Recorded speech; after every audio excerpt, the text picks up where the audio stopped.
السلام عليكم ورحمة الله وبركاته. الحمد لله رب العالمين والصلاة والسلام على سيد الأنبياء والمرسلين وبعد. সুপ্রিয় দর্শক মণ্ডলী, আপনারা অবশ্যই ভালো আছেন। আলহামদুলিল্লাহ, আল্লাহর অশেষ মেহেরবানি আমরা আলহামদুলিল্লাহ ভালো আছি।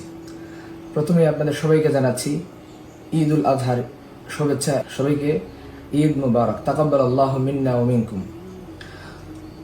প্রিয় দর্শক মণ্ডলী, আল্লাহ পাক রব্বুল আলামিন আমাদেরকে প্রত্যেক বছরে একবার কোরবানির ঈদ দিয়েছেন, কোরবানি করার বিধান দিয়েছেন, যাতে প্রত্যেকেই আমরা মুসলিম হিসাবে প্রত্যেক বছরে ইব্রাহিমী চেতনা, ইব্রাহিমী আদর্শকে আবার নতুন করে নবায়ন করতে পারি, আমাদের জীবনকে ইব্রাহিমী আদর্শ এবং চেতনা নিয়ে আমাদের জীবন পরিচালনা করতে পারি। ইব্রাহিম আলাইহিস সালাতু ওয়াস সালামের জীবন অনেক বিস্তৃত জীবন। ওনার জীবনী সম্পর্কে আমাদের যথেষ্ট ধারণা, স্বচ্ছ ধারণা থাকা দরকার। ওনার জীবনী এত বিস্তৃত যে ওনার সাথে ঘটেনি এমন কোনো সাইড নেই যে ওনার জীবনে ঘটেনি। রাষ্ট্রীয় জীবন থেকে নিয়ে সামাজিক, সাংসারিক, পারিবারিক লাইফের অনেক কঠিন মুহূর্ত ওনাকে পাড়ি দিতে হয়েছে।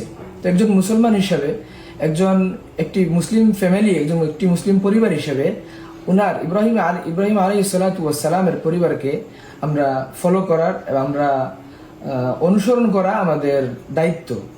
আমাদের মিল্লতের পিতা ইব্রাহিম আলাইহিস সালাতু ওয়াস সালাম ওনার জীবনে অনেক স্যাক্রিফাইস, অনেক ত্যাগ, অনেক বিসর্জন করেছেন।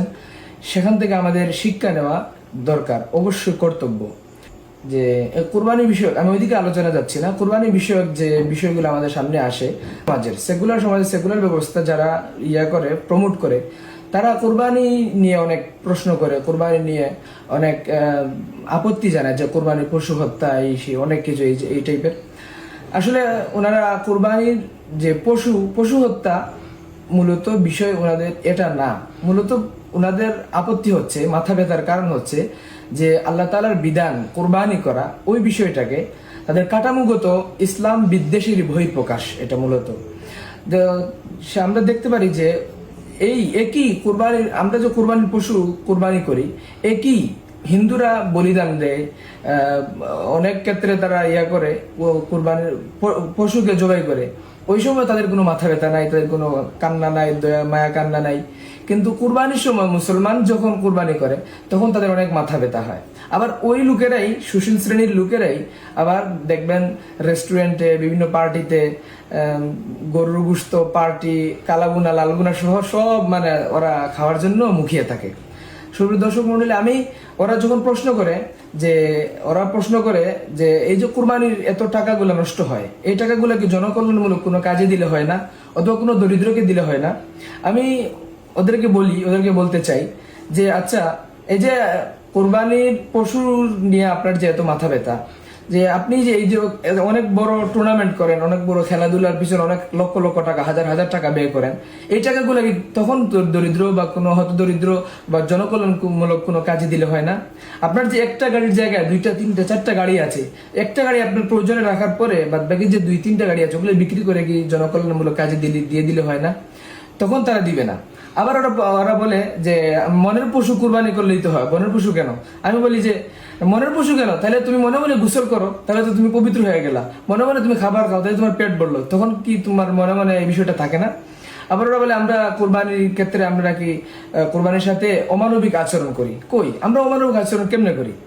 আপনারা কোরবানির পশুর একটা সময় যাওয়ার পরে কোরবানির পশুর বাচ্চাকে বেঁধে রেখে তার থেকে দুধ দহন করেন, তা পান করেন, উপকৃত হন। একটা সময় নির্দিষ্ট সময় যাওয়ার পরে তাকে বিক্রি করে দেন, উপকৃত হওয়ার পরে বিক্রি করে দেন। এটা কোন ধরনের মানবিক আচরণ হলো?